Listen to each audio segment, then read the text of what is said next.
নৌকা ক্রমশ দূরে চলিয়া অদৃশ্য হইয়া গেল। জলের ওপর প্রভাতের রৌদ্র ঝিকঝিক করিতে লাগিল। নিকটের আম্রশাখায় একটা পাপিয়া উচ্ছ্বসিত কণ্ঠে মুহুর্মুহু গান গাহিয়া মনের আবেগ কিছুতেই নিঃশেষ করিতে পারিল না। খিয়া নৌকা লোক বোঝাই লইয়া পারাপার হইতে লাগিল। শশীভূষণ চশমা খুলিয়া চোখ মুছিয়া সেই পথের ধারে সেই গরাদের মধ্যে সেই ক্ষুদ্র গৃহে প্রবেশ করিলেন। হঠাৎ একবার মনে হইল যেন গিরিবালার কণ্ঠ শুনিতে পাইলেন। শশী দাদা। নমস্কার, কেমন আছেন সবাই? আশা করছি আপনারা সকলেই ভালো আছেন। আজ আবারও চলে এলাম আপনাদের জন্য নতুন একটি গল্প নিয়ে। আজ আপনাদের শোনাব কবিগুরু রবীন্দ্রনাথ ঠাকুরের একটি ছোট গল্প। আমার আজকের নিবেদন কবিগুরু রবীন্দ্রনাথ ঠাকুরের ছোট গল্প মেঘ ও রৌদ্র।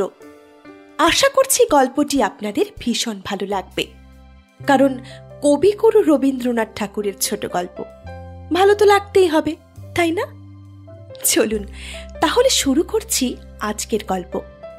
আর গল্প শুরুর আগে আপনাদের কাছে একটাই অনুরোধ, আমার গল্পগুলি যদি আপনাদের ভালো লেগে থাকে তবে আমার চ্যানেলটিকে সাবস্ক্রাইব করে পাশে থাকবেন এবং কমেন্ট করতেও ভুলবেন না আমার গল্পগুলো আপনাদের কেমন লাগছে।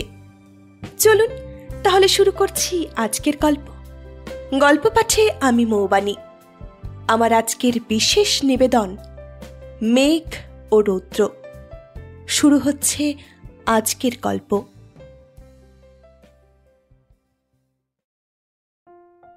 পূর্বদিন বৃষ্টি হইয়া গিয়াছে, আজ ক্ষান্ত বর্ষণ। প্রাতঃকাল ম্লান রৌদ্র ও খণ্ড মেঘে মিলিয়া পরিপক্ক প্রায় আউশ ধানের ক্ষেত্রের ওপর পর্যায়ক্রমে আপন আপন সুদীর্ঘ তুলি বুলাইয়া যাইতেছিল। সুবিস্তৃত শ্যামচিত্রপট একবার আলোকের স্পর্শে উজ্জ্বল পাণ্ডুবর্ণ ধারণ করিতেছিল, আবার পরক্ষণেই ছায়া প্রলেপে গাঢ় স্নিগ্ধতায় অঙ্কিত হইতেছিল।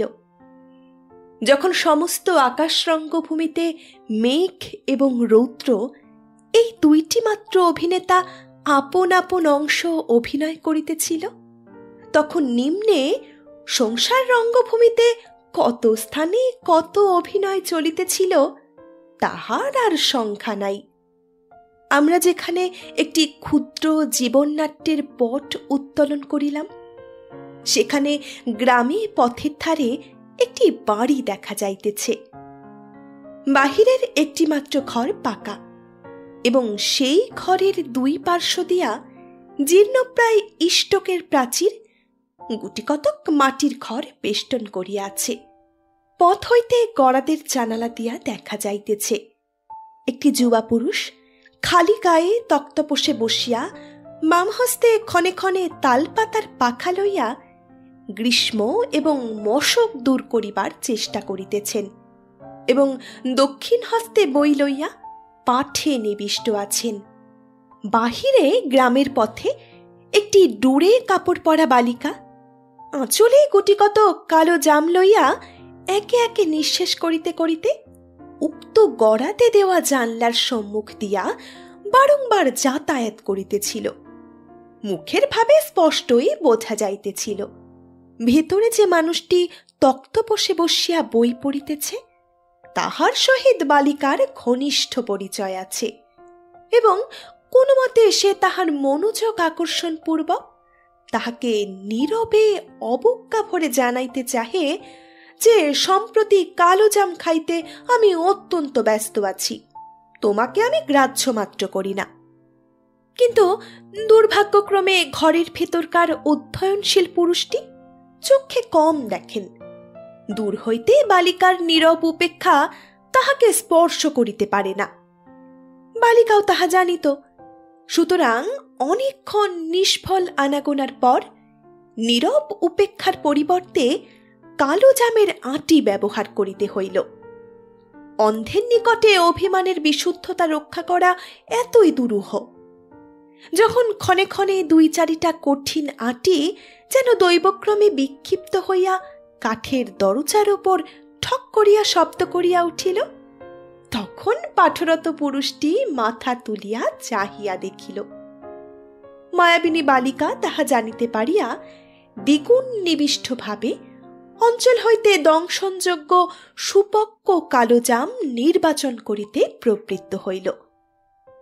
পুরুষটি ভ্রুকুঞ্চিত করিয়া বিশেষ চেষ্টা সহকারে নিরীক্ষণপূর্বক বালিকাকে চিনিতে পারিল এবং বই রাখিয়া জানালার কাছে উঠিয়া দাঁড়াইয়া হাস্যমুখে ডাকিল, গিরিবালা। গিরিবালা অবিচলিতভাবে নিজের অঞ্চলের মধ্যে জাম পরীক্ষা কার্যে সম্পূর্ণ অভিনিবিষ্ট থাকিয়া মৃদুগমনে আপন মনে এক এক পা করিয়া চলিতে লাগিল। তখন ক্ষীণদৃষ্টি যুবা পুরুষের বুঝিতে বাকি রহিল না যে কোনো একটি অজ্ঞানকৃত অপরাধের দণ্ড বিধান হইতেছে। তাড়াতাড়ি বাহিরে আসিয়া কহিলেন, কই, আজকে আমাকে জাম দিলে না? গিরিবালা সে কথা কানে না নিয়া বহু অন্বেষণ ও পরীক্ষায় একটি জাম মনোনীত করিয়া অত্যন্ত নিশ্চিন্ত মনে খাইতে আরম্ভ করিল। এই জামগুলি গিরিবালাদের বাগানের জাম এবং যুবা পুরুষের দৈনিক বরাদ্দ। কি জানি সে কথা কিছুতেই আজ গিরিবালার স্মরণ হইল না। তাহার ব্যবহারে প্রকাশ পাইল যে এগুলি সে একমাত্র নিজের জন্যই আহরণ করিয়াছে, কিন্তু নিজের বাগান হইতে ফল পাড়িয়া পরের দরজার সম্মুখে আসিয়া ঘটা করিয়া খাইবার কি যে অর্থ তা পরিষ্কার বোঝা গেল না। তখন পুরুষটি কাছে আসিয়া তাহার হাত ধরিল। গিরিবালা প্রথমটা আঁকিয়া বাকিয়া হাত ছাড়াইয়া চলিয়া যাইবার অনেক চেষ্টা করিল। তাহার পরে সহসা অশ্রুজলে ভাসিয়া কাঁদিয়া উঠিল এবং আঁচলের জাম ভূতলে ছড়াইয়া ফেলিয়া ছুটিয়া চলিয়া গেল। সকালবেলাকার চঞ্চল রৌদ্র এবং চঞ্চল মেঘ বৈকালে শান্ত ও শ্রান্ত ভাব ধারণ করিয়াছে।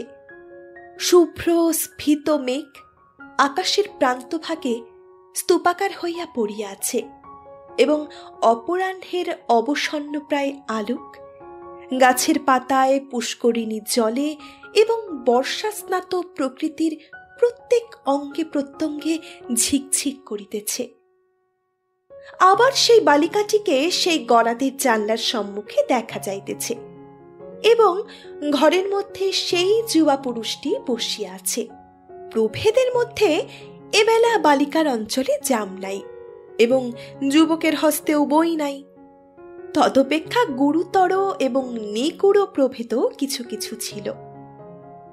এবেলাও বালিকা যে কি বিশেষ আবশ্যকে সেই বিশেষ স্থানে আসিয়া ইতস্তত করিতেছে তা বলা কঠিন।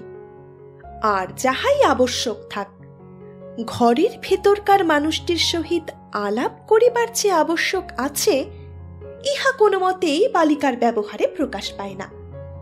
বরঞ্চ ইহা বোধ হইল সে দেখিতে আসিয়াছে যে সকালবেলায় যে জামগুলা ফেলিয়া গেছে বিকেল বেলায় তাহার কোনোটার অঙ্কুর বাহির হইয়াছে কিনা।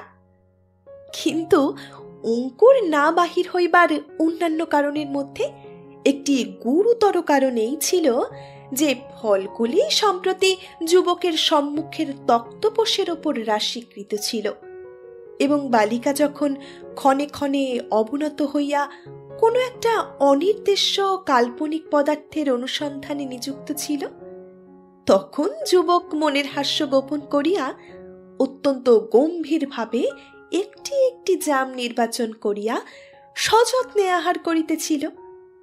অবশেষে যখন দুটো একটি আঁটি দৈবক্রমে বালিকার পায়ের কাছে, এমনকি পায়ের উপরে আসিয়া পড়িল, তখন গিরিবালা বুঝিতে পারিল যে যুবক বালিকার অভিমানের প্রতিশোধ লইতেছে। কিন্তু এই কি উচিত, যখন সে আপনার ক্ষুদ্র হৃদয়টুকুর সমস্ত গর্ব বিসর্জন দিয়া আত্মসমর্পণ করিবার অবসর খুঁজিতেছে, তখন কি তাহার সেই অত্যন্ত দুরূহ পথে বাধা দেওয়া নিষ্ঠুরতা নহে? ধরা দিতে আসিয়াছে, এই কথাটা ধরা পড়িয়া বালিকা যখন ক্রমশ আরক্তিম হইয়া পলায়নের পথ অনুসন্ধান করিতে লাগিল, তখন যুবক বাহিরে আসিয়া তাহার হাত ধরিল। সকালবেলাকার মতো এবেলাও বালিকা আঁকিয়া বাঁকিয়া হাত ছাড়াইয়া পালাবার বহু চেষ্টা করিল, কিন্তু কাঁদিল না, বরঞ্চ রক্তবর্ণ হইয়া ঘাড় বাঁকাইয়া উৎপীড়নকারীর পৃষ্ঠদেশে মুখ লুকাইয়া প্রচুর পরিমাণে হাসিতে লাগিল এবং যেন কেবলমাত্র বাহ্য আকর্ষণে নীত হইয়া পরাভূত বন্দীভাবে লৌহ করাত বেষ্টিত কারাগারের মধ্যে প্রবেশ করিল।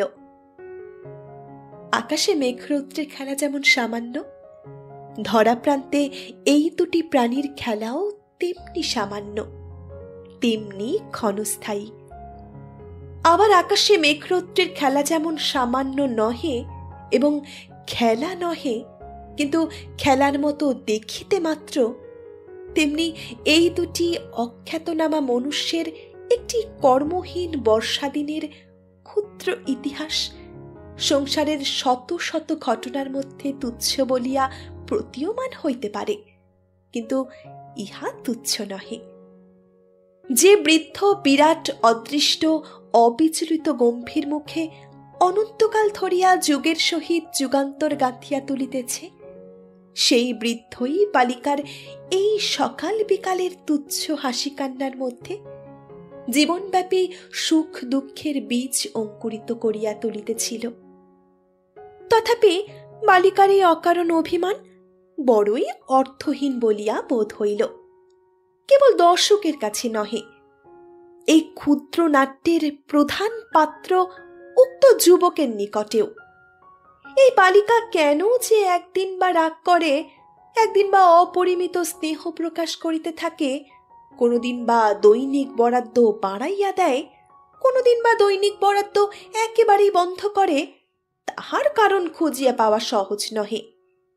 এক একদিন যেন তাহার সমস্ত কল্পনা ভাবনা এবং নৈপুণ্য একত্র করিয়া যুবকের সন্তোষ সাধনে প্রবৃত্ত হয়, আবার এক একদিন তাহার সমস্ত ক্ষুদ্র শক্তি, তাহার সমস্ত কাঠিন্য একত্র সংহত করিয়া তাহাকে আঘাত করিতে চেষ্টা করে এবং বেদনা দিতে না পারিলে তাহার কাঠিন্য দ্বিগুণ বাড়িয়া ওঠে এবং কৃতকার্য হইলে সে কাঠিন্য অনুতাপের অশ্রুজলে শতধা বিখলিত হইয়া অজস্র স্নেহধারায় প্রবাহিত হইতে থাকে।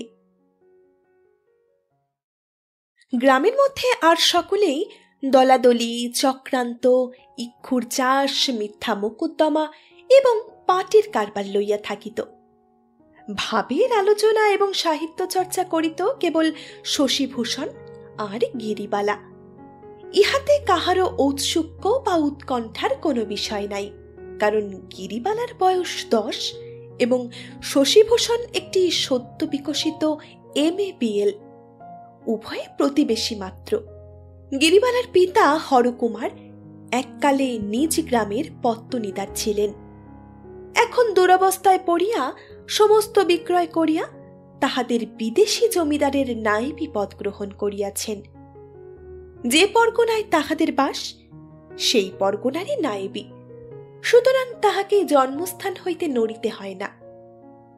শশীভূষণ MA পাশ করিয়া আইনি পরীক্ষায় উত্তীর্ণ হইয়াছেন, কিন্তু কিছুতেই কোনো কর্মে ভিড়িলেন না। লোকের সঙ্গে মেশা বা সভাস্থলে দুটো কথা বলা, সেও তাহার দ্বারা হইয়া ওঠে না। চোখে কম দেখেন বলিয়া চেনা লোককেও চিনিতে পারেন না এবং সেই কারণেই ভ্রুকুঞ্চিত করিয়া দৃষ্টিপাত করিতে হয়। লোকে সেটাকে ঔদ্ধত্য বলিয়া বিবেচনা করে। কলিকাতায় জনসমুদ্রের মধ্যে আপন মনে একলা থাকা শোভা পায়, কিন্তু পল্লীগ্রামে সেটা বিশেষ স্পর্ধার মতো দেখিতে হয়। শশীভূষণের বাপ যখন বিস্তর চেষ্টায় পরাস্ত হইয়া অবশেষে তাহার অকর্মণ্য পুত্রটিকে পল্লীতে তাহাদের সামান্য বিষয় রক্ষা কার্যে নিয়োগ করিলেন, তখন শশীভূষণকে পল্লীবাসীদের নিকট হইতে বিস্তর উৎপীড়ন, উপহাস এবং লাঞ্ছনা সহিতে হইয়াছিল। লাঞ্ছনার আরও একটা কারণ ছিল। শান্তিপ্রিয় শশীভূষণ বিবাহ করিতে সম্মত ছিলেন না। কন্যাদায়গ্রস্ত পিতামাতাগণ তাহার এই অনিচ্ছাকে দুঃসহ অহংকার জ্ঞান করিয়া কিছুতেই তাহাকে ক্ষমা করিতে পারিতেন না। শশীভূষণের ওপর যতই উপদ্রব হইতে লাগিল, শশীভূষণ ততই আপন বিবরের মধ্যে অদৃশ্য হইতে লাগিলেন। একটি কোণের ঘরে তক্তপোষের ওপর কতগুলি বাঁধানো ইংরাজি বই লইয়া বসিয়া থাকিতেন। যখন যেটা ইচ্ছা হইত পাঠ করিতেন। এই তো ছিল তার কাজ। বিষয় কি করিয়া রক্ষা হইত তাহা বিষয়ই জানে। এবং পূর্বেই আভাসে বলা গিয়াছে, মানুষের মধ্যে তাহার সম্পর্ক ছিল কেবল গিরিবালার সহিত। গিরিবালার ভাইরা স্কুলে যাইত এবং ফিরিয়া আসিয়া মূঢ় ভগ্নীটিকে কোনোদিন জিজ্ঞাসা করিত পৃথিবীর আকার কিরূপ, কোনোদিন বা প্রশ্ন করিত সূর্য বড় না পৃথিবী বড়। সে যখন ভুল বলিত তখন তাহার প্রতি বিপুল অবজ্ঞা দেখাইয়া ভ্রম সংশোধন করিত। সূর্য পৃথিবী অপেক্ষা বৃহৎ এই মতটা যদি গিরিবালার নিকট প্রমাণাভাবে অসিদ্ধ বলিয়া বোধ হইত এবং সেই সন্দেহ যদি সে সাহস করিয়া প্রকাশ করিত, তবে তাহার ভাইরা তাহাকে দ্বিগুণ উপেক্ষা ভরে কহিত, ইস, আমাদের বইয়ে লেখা আছে আর তুই। ছাপার বইয়ে এমন কথা লেখা আছে শুনিয়া গিরিবালা সম্পূর্ণ নিরুত্তর হইয়া যাইত। দ্বিতীয় আর কোনো প্রমাণ তাহার নিকট আবশ্যক হইত না। কিন্তু তাহার মনে মনে বড় ইচ্ছা করিত সেও দাদাদের মতো বই লইয়া পড়ে। কোনো দিন সে আপন ঘরে বসিয়া কোনো একটা বই খুলিয়া বিড়বিড় করিয়া পড়ার ভান করিত এবং অনর্গল পাতা উল্টাইয়া যাইত। ছাপার কালো কালো ছোট ছোট অপরিচিত অক্ষরগুলি কি যেন এক মহা রহস্যশালার সিংহদ্বারে দলে দলে সার বাঁধিয়া স্কন্দের উপরে ইকার, ঐকার, রেফ ইত্যাদি উচাইয়া পাহারা দিত। গিরিবালার কোনো প্রশ্নের কোনো উত্তরই করিত না। কথামালা তাহার ব্যাঘ্র, শ্রীকাল, অশ্ব, গর্ধবের একটি কথাও কৌতূহল কাতর বালিকার নিকট ফাঁস করিত না এবং আখ্যান মঞ্জুরি তাহার সমস্ত আখ্যানগুলি লইয়া মৌন ব্রতের মতো নীরবে চাহিয়া থাকিত।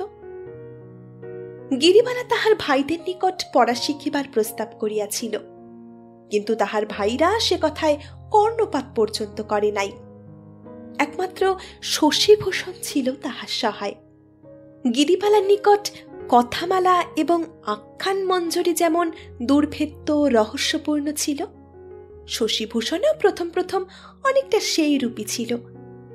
লোহার গড়াদে দেওয়া রাস্তার ধারের ছোট বসিবার ঘরটিতে যুবক একাকী তক্তপোষের ওপর পুস্তকে পরিবৃত হইয়া বসিয়া থাকিত। গিরিবালা গড়াদে ধরিয়া বাহিরে দাঁড়াইয়া অবাক হইয়া এই নতপৃষ্ঠ পাঠনিবিষ্ট অদ্ভুত লোকটিকে নিরীক্ষণ করিয়া দেখিত। পুস্তকের সংখ্যা তুলনা করিয়া মনে মনে স্থির করিত, শশীভূষণ তাহার ভাইদের অপেক্ষা অনেক বেশি বিদ্বান। তদপেক্ষা বিস্ময়জনক ব্যাপার তাহার নিকট আর কিছুই ছিল না। কথামালা প্রভৃতি পৃথিবীর প্রধান প্রধান পাঠ্যপুস্তকগুলি শশীভূষণ যে নিঃশেষপূর্বক পাঠ করিয়া ফেলিয়াছে এই বিষয়ে তাহার সন্দেহ মাত্র ছিল না। এই জন্য শশীভূষণ যখন পুস্তকের পাতা উল্টাইত, সে স্থিরভাবে দাঁড়াইয়া তাহার জ্ঞানের অবধি নির্ণয় করিতে পারিত না। অবশেষে এই বিস্ময়মগ্ন বালিকাটি ক্ষীণদৃষ্টি শশীভূষণেরও মনোযোগ আকর্ষণ করিল। শশীভূষণ একদিন একটা ঝকঝকে বাঁধানো বই খুলিয়া বলিল, গিরিবালা, ছবি দেখবি আয়। গিরিবালা তৎক্ষণাৎ দৌড়িয়া পলাইয়া গেল, কিন্তু পরদিন সে পুনর্বার ডুরে কাপড় পরিয়া সেই গড়াদের বাহিরে দাঁড়াইয়া সেইরূপ গম্ভীর মৌন মনোযোগের সহিত শশীভূষণের অধ্যয়ন কার্য নিরীক্ষণ করিয়া দেখিতে লাগিল। শশীভূষণ সেদিনও ডাকিল এবং সেদিনও সে বেনি দুলাইয়া ঊর্ধ্বশ্বাসে ছুটিয়া পলাইয়া গেল। এইরূপে তাহাদের পরিচয়ের সূত্রপাত হইয়া ক্রমে কখন যে ঘনিষ্ঠতর হইয়া উঠিল এবং কখন যে বালিকা গড়াদের বাহির হইতে শশীভূষণের ঘরের মধ্যে প্রবেশ করিল, তাহার তক্তপোষের ওপর বাঁধানো পুস্তক স্তূপের মধ্যে স্থান পাইল, ঠিক সেই তারিখটা নির্ণয় করিয়া দিতে ঐতিহাসিক গবেষণার প্রয়োজন। শশীভূষণের নিকট গিরিবালার লেখাপড়ার চর্চা আরম্ভ হইল। শুনিয়া সকলে হাসিবেন। এই মাস্টারটি তাহার ক্ষুদ্র ছাত্রীকে কেবল যে অক্ষর, বানান এবং ব্যাকরণ শেখাইত তাহা নহে, অনেক বড় বড় কাব্য তর্জমা করিয়া শুনাইত এবং তাহার মতামত জিজ্ঞাসা করিত। বালিকা যে কি বুঝিত তাহা অন্তর্যামী জানেন, কিন্তু তাহার যে ভালো লাগিত তাহাতে সন্দেহ নাই। সে বোঝা না বোঝায় মিশাইয়া আপন বাল্য হৃদয়ে নানা অপরূপ কল্পনা চিত্র আঁকিয়া লইত। নীরবে চক্ষু বিস্ফারিত করিয়া মন দিয়া শুনিত। মাঝে মাঝে এক একটা অত্যন্ত অসঙ্গত প্রশ্ন জিজ্ঞাসা করিত এবং কখনো কখনো অকস্মাৎ একটা অসংলগ্ন প্রসঙ্গান্তরে গিয়া উপনীত হইত। শশীভূষণ তাহাতে কখনো কিছু বাধা দিত না।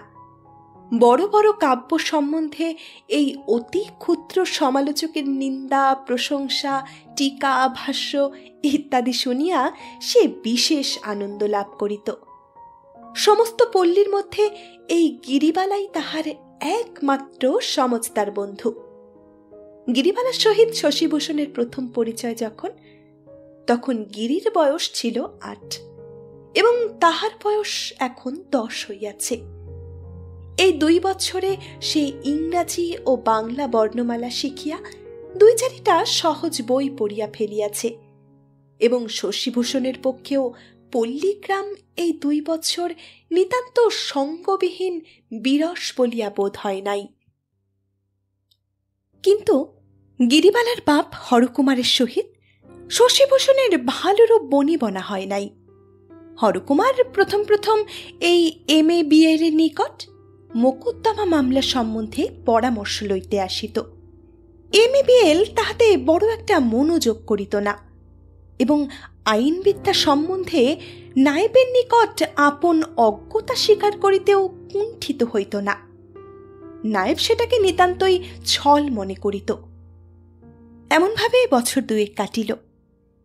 সম্প্রতি একটা অবাধ্য প্রজাকে শাসন করা আবশ্যক হইয়াছে। নায়েব মহাশয় তাহার নামে ভিন্ন ভিন্ন জেলায় ভিন্ন ভিন্ন অপরাধ ও দাবিতে নালিশ রিজু করিয়া দিবার অভিপ্রায় প্রকাশ করিয়া পরামর্শের জন্য শশীভূষণকে কিছু বিশেষ পীড়াপিড়ি করিয়া ধরিলেন। শশীভূষণ পরামর্শ দেওয়া দূরে থাক, শান্ত অথচ দৃঢ়ভাবে হরকুমারকে এমন গোটি 2-4 কথা বলিলেন যাহা তাহার কিছুমাত্র মিষ্ট বোধ হইল না। এদিকে আবার প্রজার নামে একটি মোকদ্দমাতেও হরকুমার জিতিতে পারিলেন না। তাহার মনে দৃঢ় ধারণা হইল শশীভূষণ উক্ত হতভাগ্য প্রজার সহায় ছিল। তিনি প্রতিজ্ঞা করিলেন এমন লোককে গ্রাম হইতে অবিলম্বে তাড়াইতে হইবে। শশীভূষণ দেখিলেন তাহার ক্ষেতের মধ্যে গরু প্রবেশ করে, তাহার কলাইয়ের খোলায় আগুন লাগিয়া যায়, তাহার সীমানা লইয়া বিবাদ বাঁধে, তাহার প্রজারা সহজে খাজনা দেয় না এবং উল্টিয়া তাহার নামেই মিথ্যা মোকদ্দমা আনিবার উপক্রম করে। এমনকি সন্ধ্যার সময় পথে বাহির হইলে তাহাকে মারিবে এবং রাত্রে তাহার বসত পাটিতে আগুন লাগাইয়া দিবে, এমন সকল জনশ্রুতিও শোনা যাইতে লাগিল। অবশেষে শান্তিপ্রিয় নিরীহ প্রকৃতি শশীভূষণ গ্রাম ছাড়িয়া কলিকাতার পালাইবার আয়োজন করিলেন। যাত্রার উদ্যোগ করিতেছেন। এমন সময়ে গ্রামে জয়েন্ট ম্যাজিস্ট্রেট সাহেবের তাঁবু পড়িল।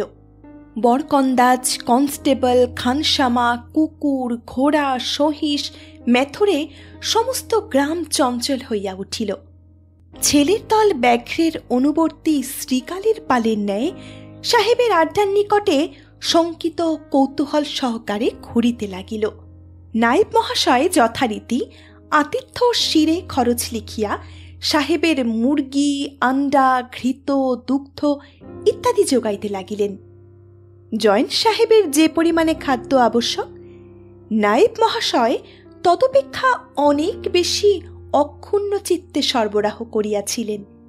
কিন্তু প্রাতঃকালে সাহেবের মেথর আসিয়া যখন সাহেবের কুকুরের জন্য একেবারে 4 সের ঘৃত আদেশ করিয়া বসিল, তখন দুর্গ্রহবশত সেটা তাহার সহ্য হইল না।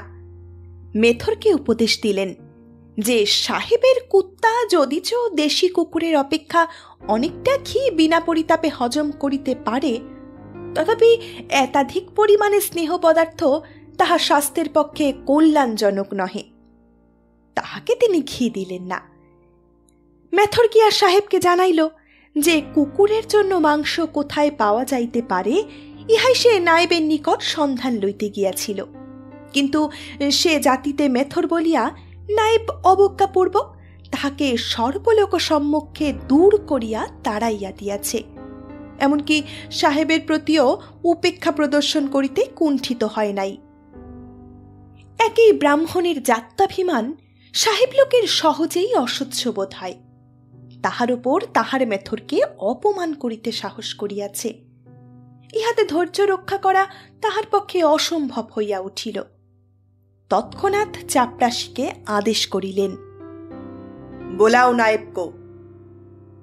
নায়েব কম্পান্বিত কলেবরে দুর্গা নাম জপ করিতে করিতে সাহেবের তাম্বুর সম্মুখে খাড়া হইলেন। সাহেব তাম্বু হইতে মচমচ শব্দে বাহির হইয়া নায়েবকে উচ্চকণ্ঠে বিজাতীয় উচ্চারণে জিজ্ঞাসা করিলেন, তুমি কি কারণবশত আবার মেঠোরকে দূর করিয়াছে? হরকুমার শশব্যস্ত হইয়া করজোরে জানাইলেন, সাহেবের মেথরকে দূর করিতে পারেন এমন স্পর্ধা কখনোই তাহার সম্ভব না। তবে কিনা কুকুরের জন্য একেবারে 4 সের ঘি চাহিয়া বসাতে প্রথমে তিনি উক্ত চতুষ্পদের মঙ্গলার্থেই মৃদুভাবে আপত্তি প্রকাশ করিয়া পরে ঘৃত সংগ্রহ করিয়া আনিবার জন্য ভিন্ন ভিন্ন স্থানে লোক পাঠাইয়াছেন। সাহেব জিজ্ঞাসা করিলেন, কাহাকে পাঠানো হইয়াছে এবং কোথায় পাঠানো হইয়াছে? হরকুমার তৎক্ষণাৎ যেমন মুখে আসিল তেমন নাম করিয়া দিলেন। সেই নামীয় লোকগণ সেই গ্রামে ঘৃত আনিবার জন্য গিয়াছে কিনা সন্ধান করিতে অতি সত্বর লোক পাঠাইয়া সাহেব নায়েবকে তাম্বুতে বসাইয়া রাখিলেন। দূতগণ অপরাহ্নে ফিরিয়া আসিয়া সাহেবকে জানাইল, ঘৃত সংগ্রহের জন্য কেহ কোথাও যায় নাই। নায়েবের সমস্ত কথাই মিথ্যা এবং মেথর যে সত্য বলিয়াছে তাহাতে আর হাকিমের সন্দেহ রহিল না। তখন জয়েন্ট সাহেব ক্রোধে গর্জন করিয়া মেথরকে ডাকিয়া কহিলেন, এই শ্যালকের কর্ণ ধরিয়া তাম্বুর চারিধারে ঘোর দৌড় করাও। মেথরও আর কাল বিলম্ব না করিয়া চতুর্দিকে লোকারণ্যের মধ্যে সাহেবের আদেশ পালন করিলেন। দেখিতে দেখিতে কথাটা ঘরে ঘরে রাষ্ট্র হইয়া গেল।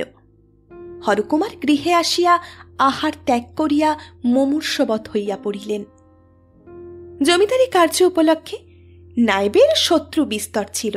তাহারা এই ঘটনায় অত্যন্ত আনন্দ লাভ করিল।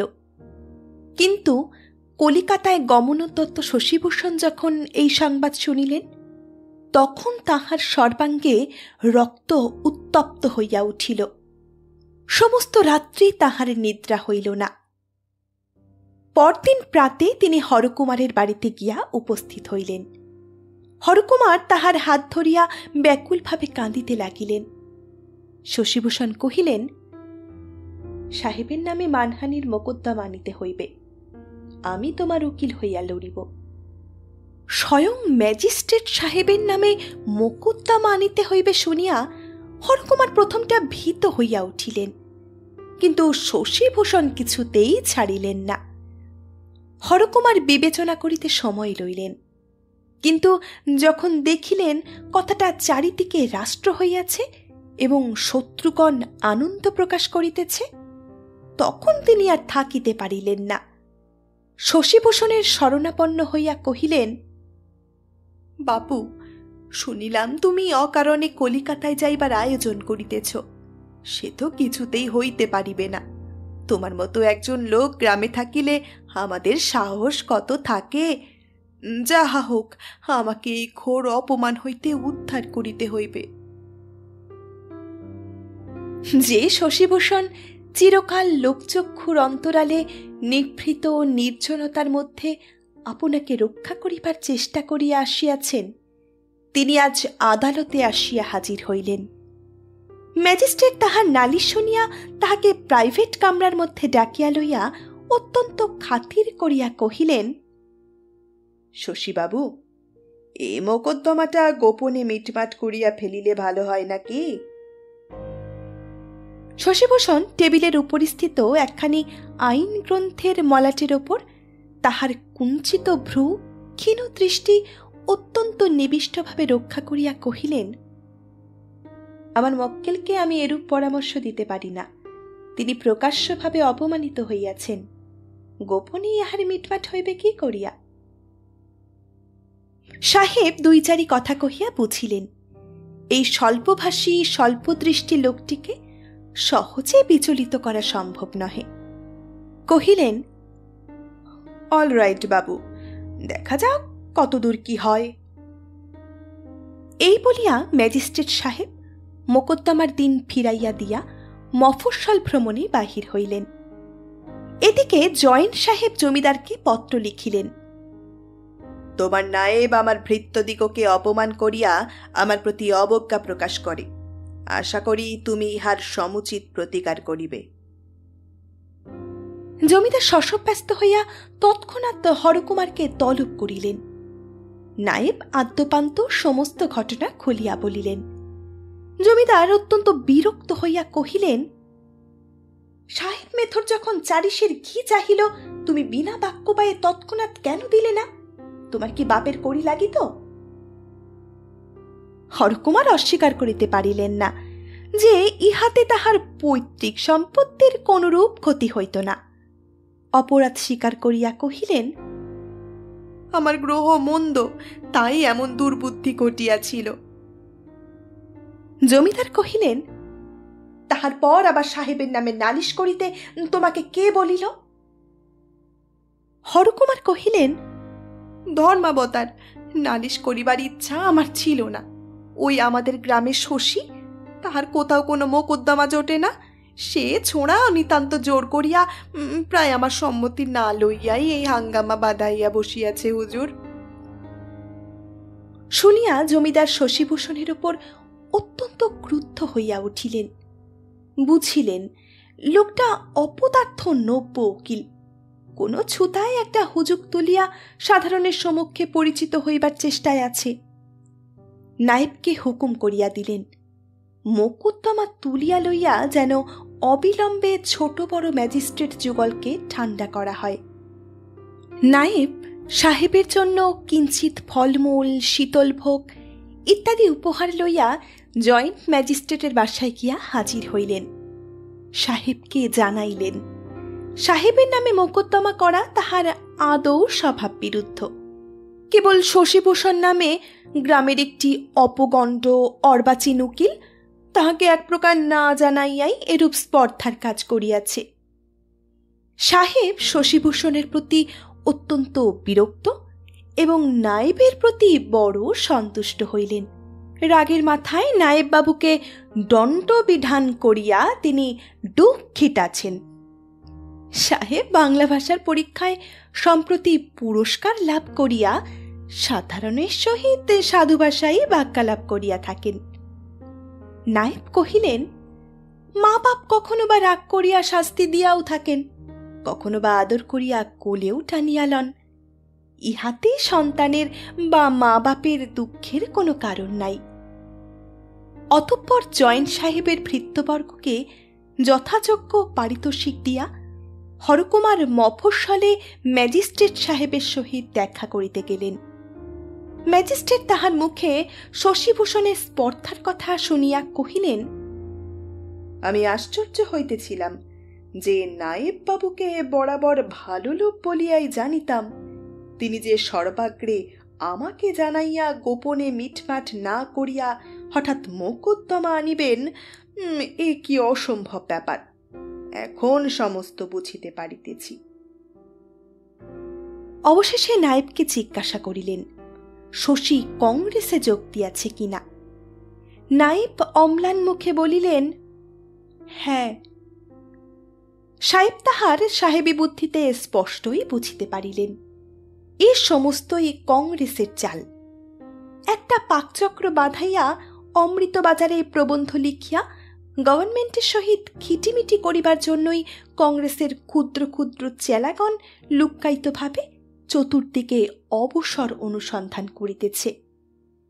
এই সকল ক্ষুদ্র কণ্টকগণকে একদমই দলন করিয়া ফেলিবার জন্য ম্যাজিস্ট্রেটের হস্তে অধিকতর সরাসরি ক্ষমতা দেওয়া হয় নাই বলিয়া সাহেব ভারতবর্ষীয় গভর্নমেন্টকে অত্যন্ত দুর্বল গভর্নমেন্ট বলিয়া মনে মনে ধিক্কার দিলেন। কিন্তু কংগ্রেসওয়ালা শশীভূষণের নাম ম্যাজিস্ট্রেটের মনে রহিল। সংসারের বড় বড় ব্যাপারগুলি যখন প্রবলভাবে গজাইয়া উঠিতে থাকে, তখন ছোট ছোট ব্যাপারগুলিও ক্ষুধিত ক্ষুদ্র শিকড় জাল লইয়া জগতের উপর আপন দাবি বিস্তার করিতে ছাড়ে না। শশীভূষণ যখন এই ম্যাজিস্ট্রেটের হাঙ্গামা লইয়া বিশেষ ব্যস্ত, যখন বিস্তৃত পুঁথিপত্র হইতে আইন উদ্ধার করিতেছেন, মনে মনে বক্তৃতায় শান দিতেছেন, কল্পনায় সাক্ষীকে জেরা করিতে বসিয়া গিয়াছেন ও প্রকাশ্য আদালতের লোকারণ দৃশ্য এবং যুদ্ধপর্বের ভাবী পর্বাধ্যায়গুলি মনে মনে আনিয়া ক্ষণে ক্ষণে কম্পিত ও ঘর্মাক্ত হইয়া উঠিতেছেন, তখন তাহার ক্ষুদ্র ছাত্রীটি তাহার ছিন্ন প্রায় চারুপাঠ ও মসি বিচিত্র লিখিবার খাতা, বাগান হইতে কখনো বা ফুল, কখনো ফল, মাতৃভাণ্ডার হইতে কোনোদিন আচার, কোনোদিন নারিকেলের মিষ্টান্ন, কোনোদিন পাতায় মোড়া কেতকী কেশর সুগন্ধি গৃহনির্মিত খয়ের আনিয়া নিয়মিত সময়েই তাহার দাঁড়িয়ে আসিয়া উপস্থিত হইত। প্রথম দিন কতক দেখিল যে শশীভূষণ একখানা চিত্রহীন প্রকাণ্ড কঠোর মূর্তি গ্রন্থ খুলিয়া অন্যমনস্কভাবে পাতা উল্টাইতেছেন। সেটা যে মনোযোগ দিয়া পাঠ করিতেছেন তাহাও বোধ হইল না। অন্য সময় শশীভূষণ যে সকল গ্রন্থ পড়িতেন, তাহার মধ্য হইতে কোনো না কোনো অংশ গিরিবালাকে বুঝাইবার চেষ্টা করিতেন, কিন্তু ওই স্থূলকায় কালো মলাটের পুস্তক হইতে গিরিবালাকে শোনাইবার জন্য কি দুটো কথাও ছিল না? তা না থাক, তাই বলিয়া কি ওই বইখানি এতই বড় আর গিরিবালা কি এতই ছোট? প্রথমটা গুরুর মনোযোগ আকর্ষণের জন্য গিরিবালাকে সুর করিয়া বানান করিয়া বেণী সমেত দেহের উত্তরার্ধ সবেকে দুলাইতে দুলাইতে উচ্চস্বরে আপনি পড়া আরম্ভ করিয়া দিল। দেখিল তাহাতে বিশেষ একটা ফল হইল না। কালো মোটা বইখানার ওপর মনে মনে অত্যন্ত চটিয়া গেল। ওটাকে একটা কুৎসিত কঠোর নিষ্ঠুর মানুষের মতো করিয়া দেখিতে লাগিল। ওই বইখানা যে গিরিবালাকে বালিকা বলিয়া সম্পূর্ণ অবজ্ঞা করে, তাহা যেন তাহার প্রত্যেক দুর্বোধ পাতা দুষ্ট মানুষের মুখের মতো আকার ধারণ করিয়া নীরবে প্রকাশ করিতে লাগিল। সেই বইখানা যদি কোনো চোরে চুরি করিয়া লইয়া যাইত, তবে সেই চোরকে সে তাহার মাতৃভাণ্ডারের সমস্ত খেয়া ক্ষয়ের চুরি করিয়া পুরস্কার দিতে পারিত। সেই বইখানার বিনাশের জন্য সে মনে মনে দেবতার নিকট যে সকল অসঙ্গত ও অসম্ভব প্রার্থনা করিয়াছিল, তাহা দেবতারা শোনেন নাই এবং পাঠকদিগকেও শুনাইবার কোনো আবশ্যক দেখি না। তখন ব্যথিত হৃদয় বালিকা দুই একদিন চারুপাঠ হস্তে গুরুগৃহে গমন বন্ধ করিল এবং সেই দুই একদিন পরে এই বিচ্ছেদের ফল পরীক্ষা করিয়া দেখিবার জন্য সে অন্য ছলে শশীভূষণের গৃহ সম্মুখবর্তী পথে আসিয়া কটাক্ষপাত করিয়া দেখিল শশীভূষণ সেই কালো বইখানা ফেলিয়া একাকী দাঁড়াইয়া হাত নাড়িয়া লোহার গরাদগুলির প্রতি বিজাতীয় ভাষায় বক্তৃতা প্রয়োগ করিতেছেন। বোধ করি বিচারকের মন কেমন করিয়া গলাইবেন এই লোহাগুলোর উপর তাহার পরীক্ষা হইতেছে। সংসারে অনভিজ্ঞ গ্রন্থবিহারী শশীভূষণের ধারণা ছিল যে পুরাকালে ডিমস্থিনিস, সিসিরো, বার্ক, শেরিডন প্রভৃতি বাগ্মীগণ বাক্যবলে যে সকল অসামান্য কার্য করিয়া গিয়াছেন, যেরূপ শব্দভেদী স্বরবর্ষণে অন্যায়কে ছিন্ন ভিন্ন, অত্যাচারকে লাঞ্ছিত এবং অহংকারকে ধূলিসাৎ করিয়া দিয়াছেন, আজিকার দোকানদারির দিনেও তাহা অসম্ভব নহে। প্রভুত্ব মদগর্বিত উদ্ধত ইংরেজকে কেমন করিয়া তিনি জনসমক্ষে লাঞ্ছিত ও অনুতপ্ত করিবেন, তিলকুচি গ্রামের জীর্ণ ক্ষুদ্র গৃহে দাঁড়াইয়া শশীভূষণ তাহারই চর্চা করিতেছিলেন। আকাশের দেবতারা শুনিয়া হাসিয়াছিলেন কি তাহাদের দেবচক্ষু অশ্রুসিক্ত হইয়াছিল, তাহা কেহ বলিতে পারে না। সুতরাং সেদিন গিরিবালা তাহার দৃষ্টিপথে পড়িল না। সেদিন বালিকার অঞ্চলে জাম ছিল না। পূর্বে একবার জামের আঁটি ধরা পড়িয়া ওই ফল সম্বন্ধে সে অত্যন্ত সংকুচিত ছিল। এমনকি শশীভূষণ যদি কোনোদিন নিরীহভাবে জিজ্ঞাসা করিত, গিরি আজ জাম নেই, সে সেটাকে গূঢ় উপহাস জ্ঞান করিয়া সক্ষোভে যাও বলিয়া তর্জন করিয়া পলায়নের উপক্রম করিত। জামের আঁটির অভাবে আজ তাহাকে একটা কৌশল অবলম্বন করিতে হইল। সহসা দূরের দিকে দৃষ্টি নিক্ষেপ করিয়া বালিকা উচ্চস্বরে বলিয়া উঠিল, স্বর্ণ ভাই, তুই যাস নে, আমি এখনই যাচ্ছি। পুরুষ পাঠক মনে করিতে পারেন যে কথাটা স্বর্ণলতা নামক কোন দূরবর্তিনী সঙ্গিনীকে লক্ষ্য করিয়া উচ্চারিত, কিন্তু পাঠিকারা সহজেই বুঝিতে পারিবেন দূরে কেহই ছিল না, লক্ষ্য অত্যন্ত নিকট। কিন্তু হায়, অন্ধ পুরুষের প্রতি সে লক্ষ্য ভ্রষ্ট হইয়া গেল। শশীভূষণ যে শুনিতে পান নাই তাহা নহে, তিনি তাহার মর্ম গ্রহণ করিতে পারিলেন না। তিনি মনে করিলেন বালিকা সত্যই ক্রীড়ার জন্য উৎসুক, এবং সেদিন তাহাকে খেলা হইতে অধ্যয়নে আকর্ষণ করিয়া আনিতে তাহার অধ্যবসায় ছিল না, কারণ তিনিও সেদিন কোন কোন হৃদয়ের দিকে লক্ষ্য ঠিক করিয়া তীক্ষ্ণ স্বর সন্ধান করিতেছিলেন। বালিকার ক্ষুদ্র হস্তের সামান্য লক্ষ্য যেমন ব্যর্থ হইয়াছিল, তাহার শিক্ষিত হস্তের মহৎ লক্ষ্যও সেই রূপ ব্যর্থ হইয়াছিল। পাঠকেরা সে সংবাদ পূর্বেই অবগত হইয়াছেন। জামের আঁটির একটা গুণ এই যে একে একে অনেকগুলি নিক্ষেপ করা যায়। 4টি নিষ্ফল হইলে অন্তত 5টি ঠিক স্থানে গিয়া লাগিতে পারে। কিন্তু স্বর্ণ হাজার কাল্পনিক হোক, তাকে এখনই যাচ্ছি আশা দিয়া অধিকক্ষণ দাঁড়াইয়া থাকা যায় না। থাকিলে স্বর্ণের অস্তিত্ব সম্বন্ধে লোকের স্বভাবতই সন্দেহ জন্মিতে পারে। সুতরাং সে উপায়টি যখন নিষ্ফল হইল, তখন গিরিবালাকে অবিলম্বেই চলিয়া যাইতে হইল। তথাপি স্বর্ণ নাম্নী কোনো দূরস্থিত সহচরীর সঙ্গ লাভ করিবার অভিলাষ আন্তরিক হইলে যেরূপ সবেকে উৎসাহের সহিত পাদচারণা করা স্বাভাবিক হইত, গিরিবালার গতিতে তাহা লক্ষিত হইল না।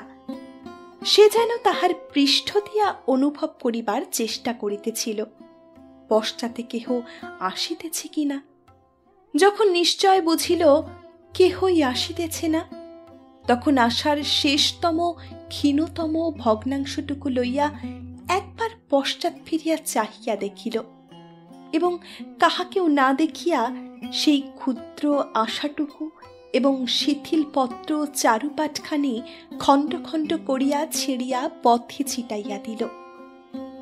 শশীভূষণ তাহাকে যে বিদ্যাটুকু দিয়াছে, সেটুকু যদি সে কোনো মতে ফিরাইয়া দিতে পারিত, তবে বোধহয় পরিত্যাজ্য জামের আঁটির মতোই সে সমস্তই শশীভূষণের দ্বারের সম্মুখে সশব্দে নিক্ষেপ করিয়া দিয়া চলিয়া আসিত।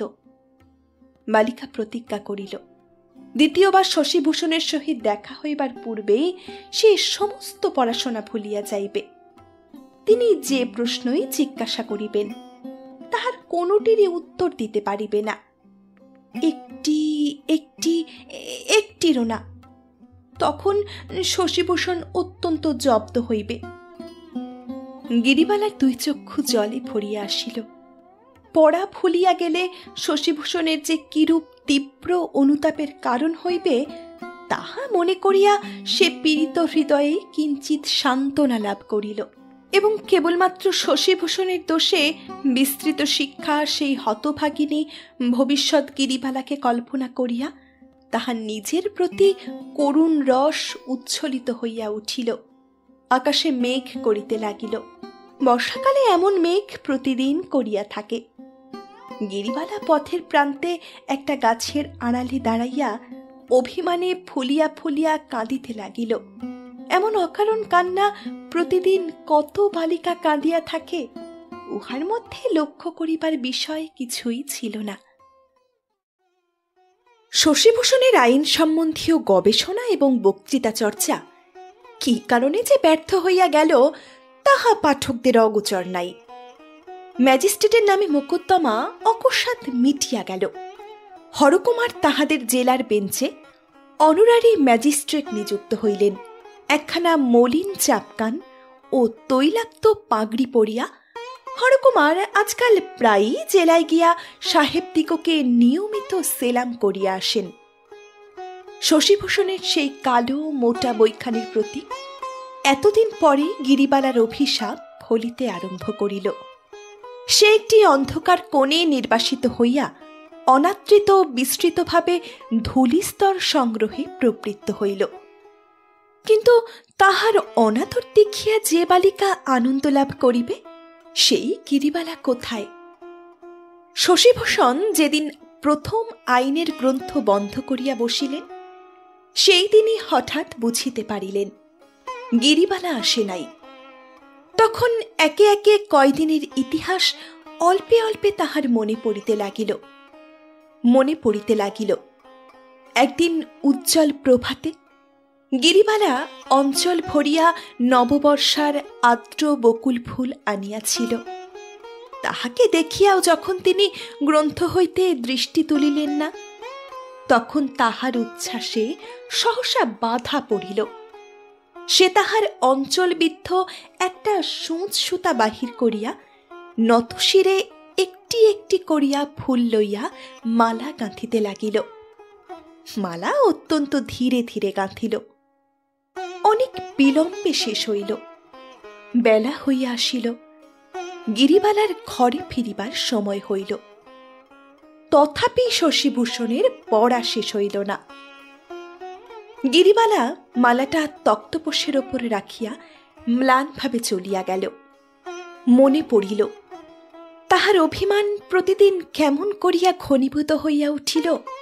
কবে হইতে সে তাহার ঘরে প্রবেশ না করিয়া ঘরের সম্মুখবর্তী পথে মধ্যে মধ্যে দেখা দিত এবং চলিয়া যাইত, এবং অবশেষে কবে হইতে বালিকা সেই পথে আসাও বন্ধ করিয়াছে সেও তো আজ কিছুদিন হইল।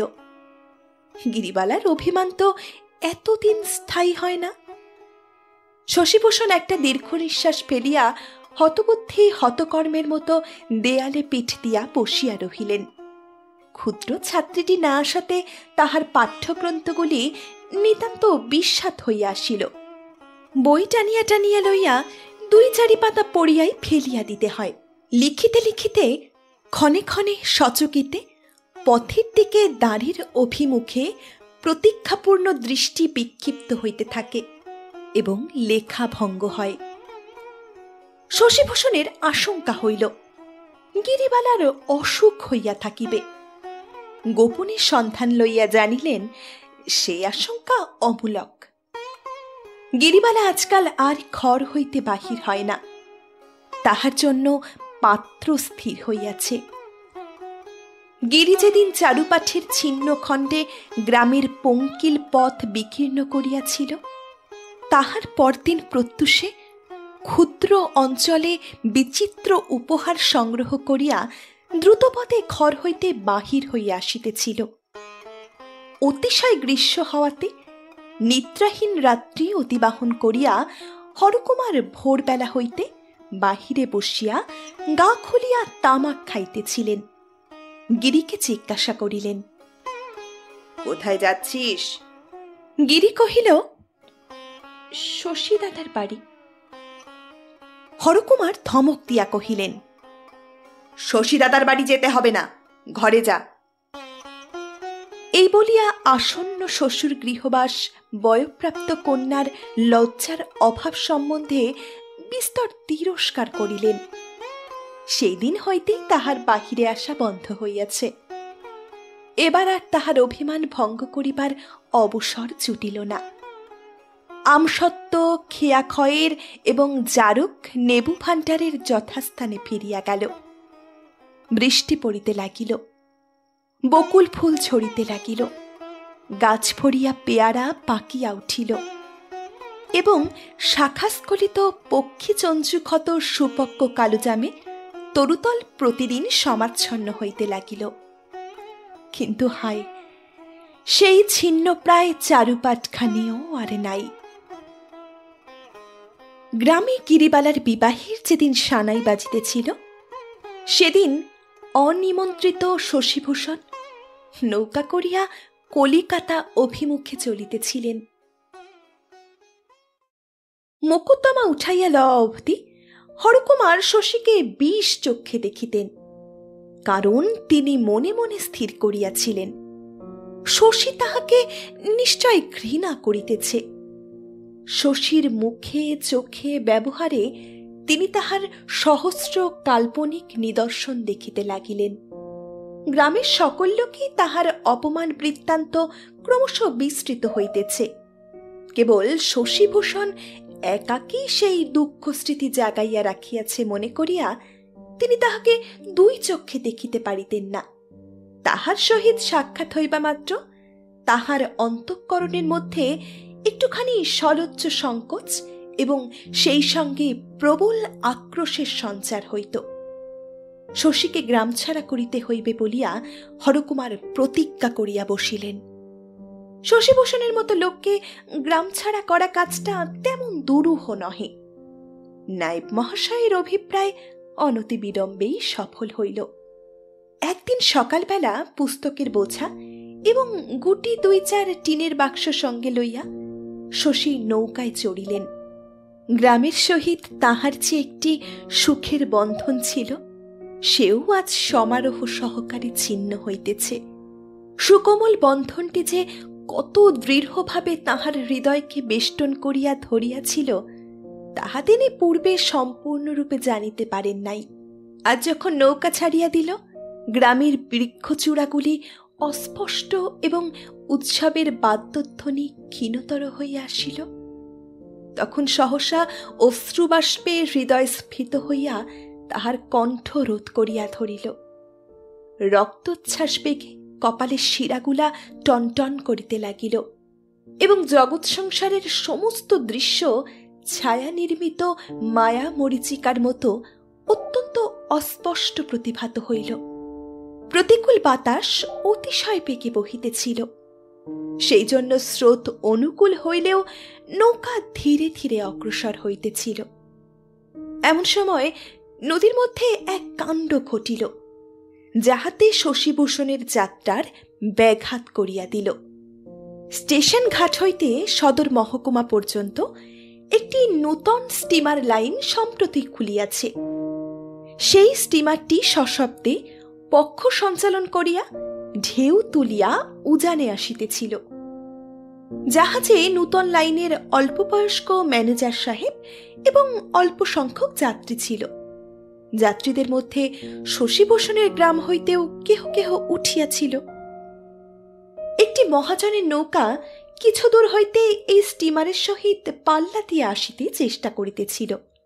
মাঝে মাঝে ধরি ধরি করিতেছিল, আবার মাঝে মাঝেই পশ্চাতে পড়িতেছিল। মাঝির ক্রমশ রোগ চাপিয়া গেল। সে প্রথম পালের ওপর দ্বিতীয় পাল এবং দ্বিতীয় পালের ওপরে ক্ষুদ্র তৃতীয় পালটা পর্যন্ত তুলিয়া দিল। বাতাসের বেগে সুদীর্ঘ মাস্তুল সম্মুখে আনত হইয়া পড়িল এবং বিদীর্ণ তরঙ্গরাশি অট্ট কলস্বরে নৌকার দুই পার্শ্বে উন্মত্তভাবে নৃত্য করিতে লাগিল। নৌকা তখন ছিন্ন বলকা অশ্বের ন্যায় ছুটিয়া চলিল। এক স্থানে স্টিমারের পথ কিঞ্চিত বাঁকা ছিল। সেইখানে সংক্ষিপ্ততর পথ অবলম্বন করিয়া নৌকা স্টিমারকে ছাড়াইয়া গেল। ম্যানেজার সাহেব আগ্রহের ভরে রেলের উপর ঝুঁকিয়া নৌকার এই প্রতিযোগিতা দেখিতেছিল। যখন নৌকা তাহার পূর্ণতম বেগ প্রাপ্ত হইয়াছে এবং স্টিমারকে হাত দুয়েক ছাড়াইয়া গিয়াছে, এমন সময়ে সাহেব হঠাৎ একটা বন্দুক তুলিয়া স্ফীত পাল লক্ষ্য করিয়া আওয়াজ করিয়া দিল। এক মুহূর্তে পাল ফাটিয়া গেল, নৌকা ডুবিয়া গেল। স্টিমার নদীর বাঁকের অন্তরালে অদৃশ্য হইয়া গেল। ম্যানেজার কেন যে এমন করিল তাহা বলা কঠিন। ইংরাজ নন্দনের মনের ভাব আমরা বাঙালি হইয়া ঠিক বুঝিতে পারি না। হয়তো দেশি পালের প্রতিযোগিতা সে সহ্য করিতে পারে নাই। হয়তো একটা স্ফীত বিদীর্ণ পদার্থ বন্দুকের কুলির দ্বারা চক্ষের পলকে বিদীর্ণ করিবার একটা হিংস্র প্রলোভন আছে। হয়তো এই গর্বিত নৌকাটার বস্ত্রখণ্ডের মধ্যে গুটি কয়েক ফুটা করিয়া নিমেষের মধ্যে ইহার নৌকালীলা সমাপ্ত করিয়া দিবার মধ্যে একটা প্রবল পৈশাচিক হাস্যরস আছে। তা নিশ্চয় জানি না, কিন্তু ইহা নিশ্চয় ইংরাজের মনের ভেতরে একটুখানি বিশ্বাস ছিল যে এই রসিকতাটুকু করার দরুন সে কোনরূপ শাস্তির দায়িক নহে, এবং ধারণা ছিল যাহাদের নৌকা গেল এবং সম্ভবত প্রাণ সংশয়, তাহারা মানুষের মধ্যেই গণ্য হইতে পারে না। সাহেব যখন বন্দুক তুলিয়া গুলি করিল এবং নৌকা ডুবিয়া গেল, তখন শশীভূষণের পানসি ঘটনাস্থলের নিকটবর্তী হইয়াছে। শেষোক্ত ব্যাপারটি শশীভূষণ প্রত্যক্ষ দেখিতে পাইলেন। তাড়াতাড়ি নৌকা লইয়া গিয়া মাঝি এবং মাল্লাদিগকে উদ্ধার করিলেন। কেবল এক ব্যক্তি ভেতরে বসিয়া রন্ধনের জন্য মশলা পিষিতেছিল, তাহাকে আর দেখা গেল না। বর্ষার নদী খরবেগে বহিয়া চলিল। শশীভূষণের হৃৎপিণ্ডের মধ্যে উত্তপ্ত রক্ত ফুটিতে লাগিল।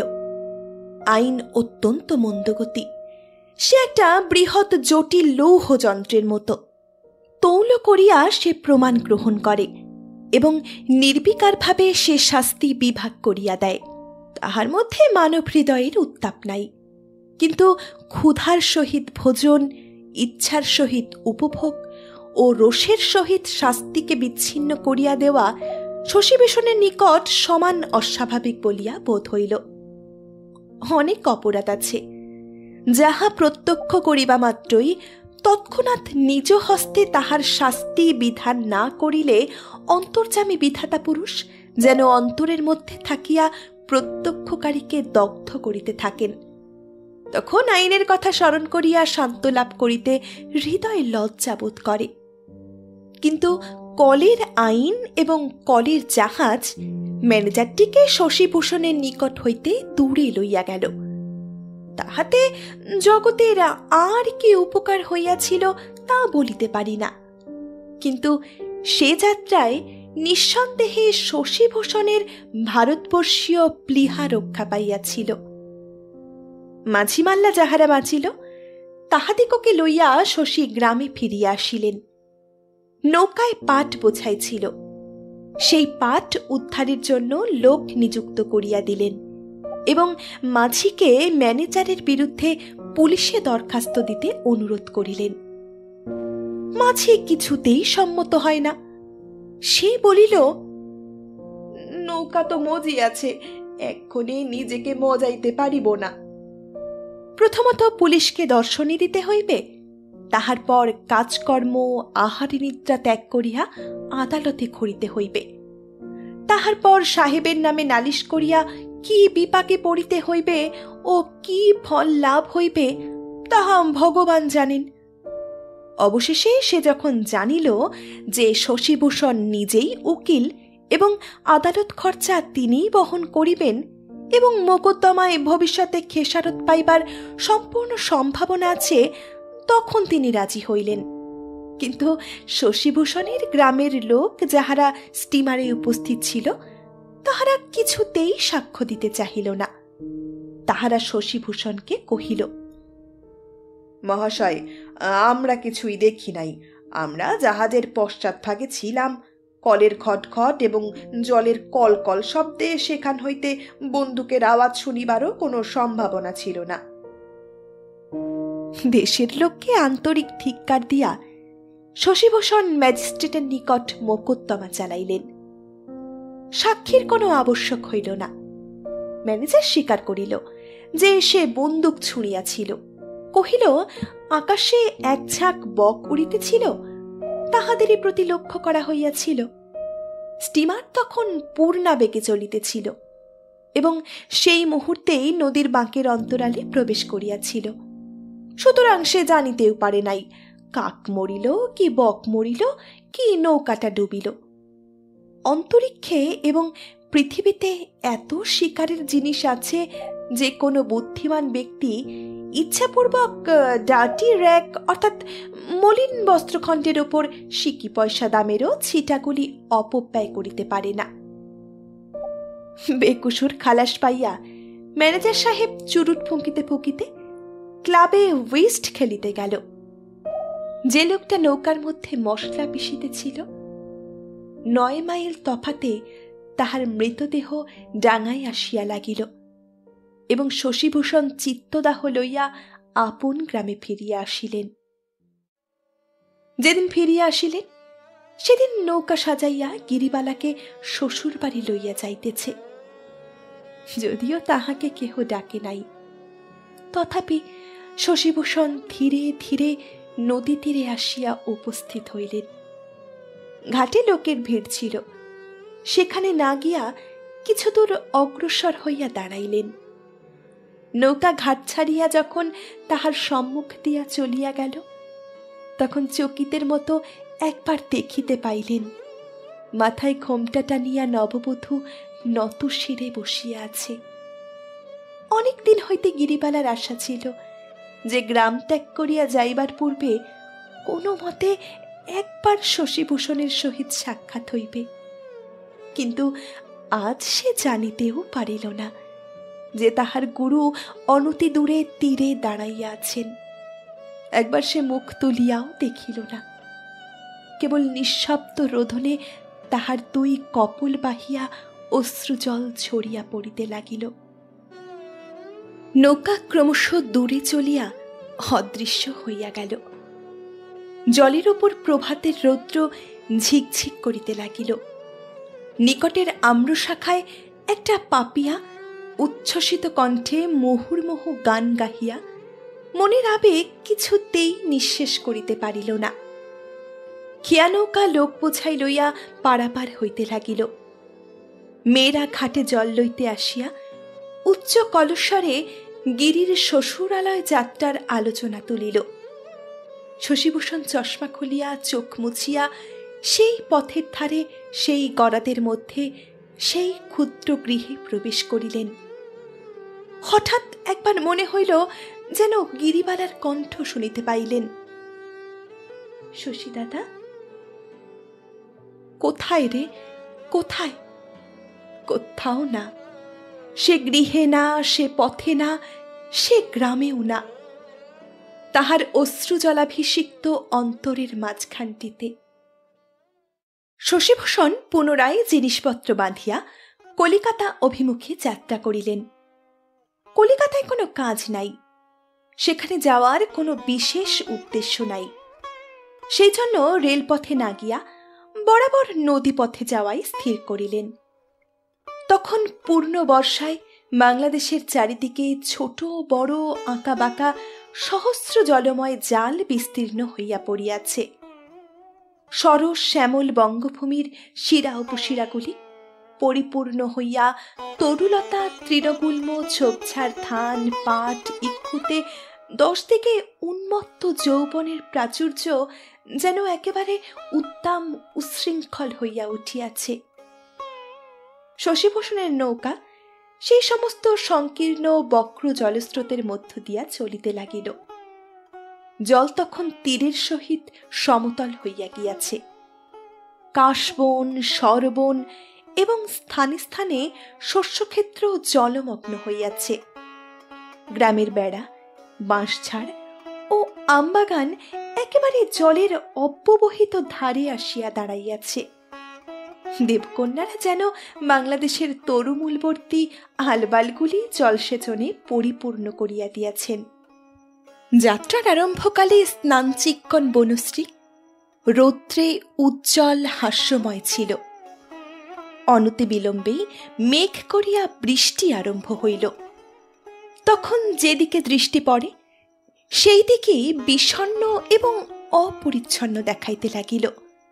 বন্যার সময়ে গরুগুলি যেমন জলবেষ্টিত মলিন পঙ্কিল সংকীর্ণ গোষ্ঠপ্রাঙ্গণের মধ্যে ভিড় করিয়া করুণ নেত্রে সহিষ্ণুভাবে দাঁড়াইয়া শ্রাবণের ধারাবর্ষণে ভিজিতে থাকে, বাংলাদেশ আপনার কর্দম পিচ্ছিল ঘন সিক্ত রুদ্ধ জঙ্গলের মধ্যে মুখ বিষণ্ণ মুখে সেই রূপ পীড়িতভাবে অবিশ্রাম ভেজিতে লাগিল। চাষিরা টোকা মাথায় দিয়া বাহির হইয়াছে।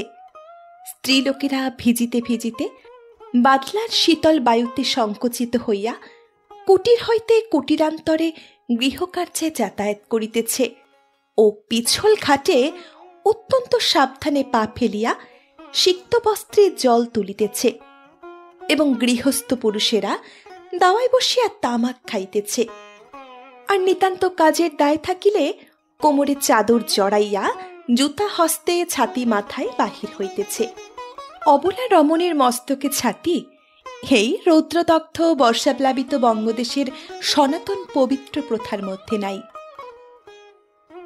বৃষ্টি যখন কিছুতেই থামে না, তখন রুদ্ধ নৌকার মধ্যে বিরক্ত হইয়া উঠিয়া শশীভূষণ পুনশ্চ রেলপথে যাওয়াই স্থির করিলেন।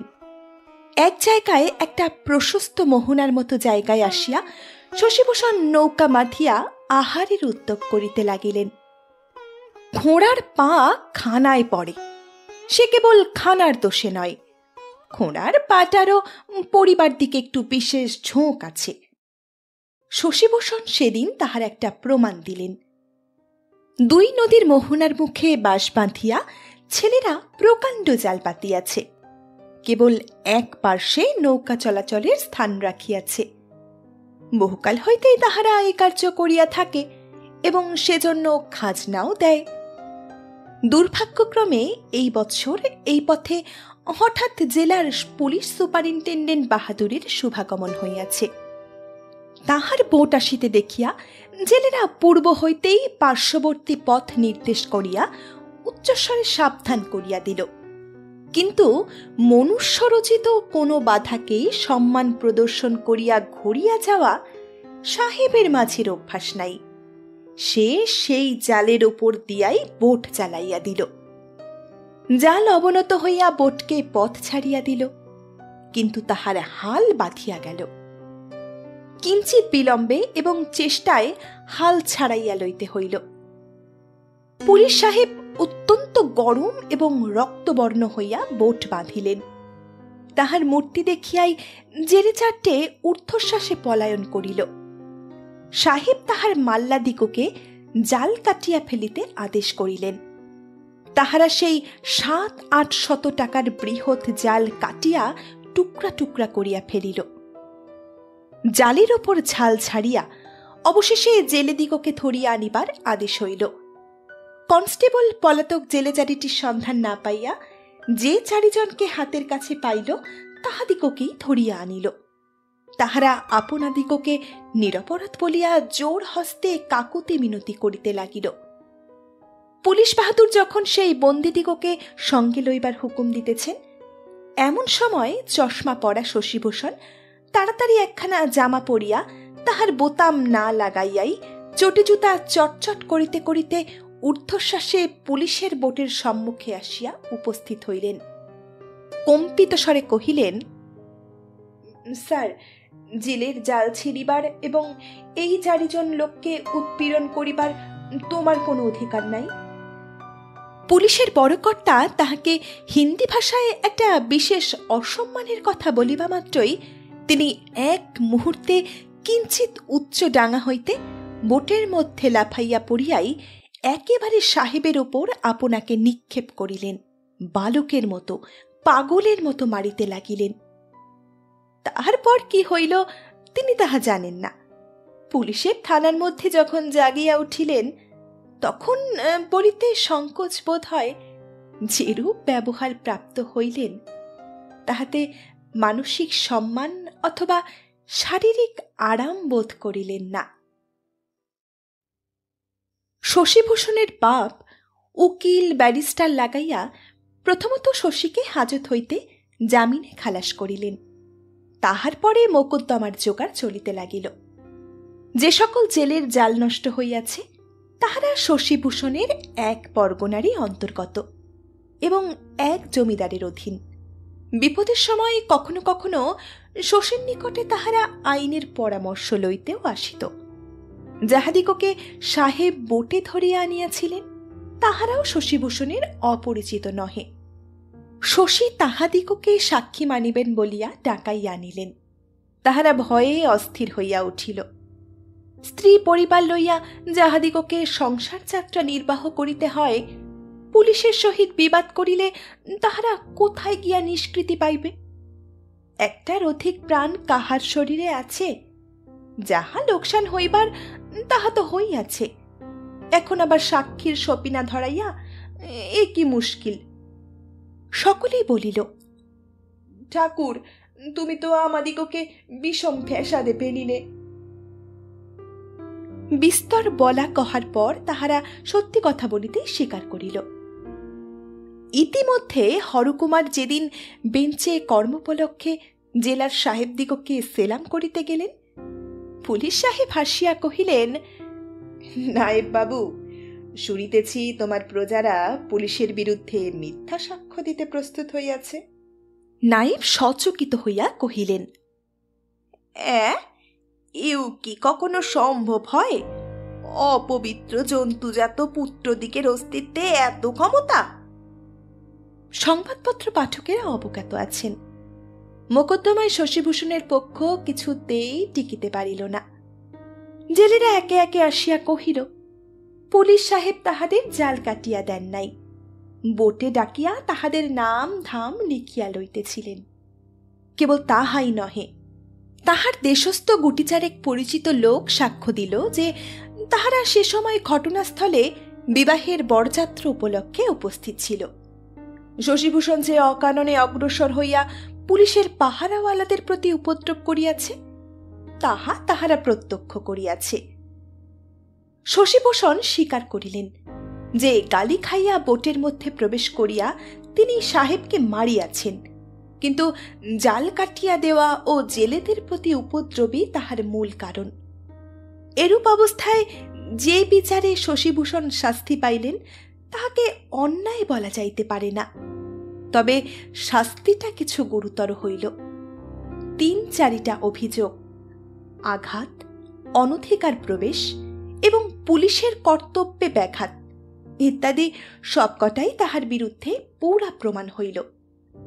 শশীভূষণ তাহার সেই ক্ষুদ্র গৃহে তাহার প্রিয় পাঠ্যগ্রন্থগুলি ফেলিয়া ৫ বৎসর জেল খাটিতে গেলেন।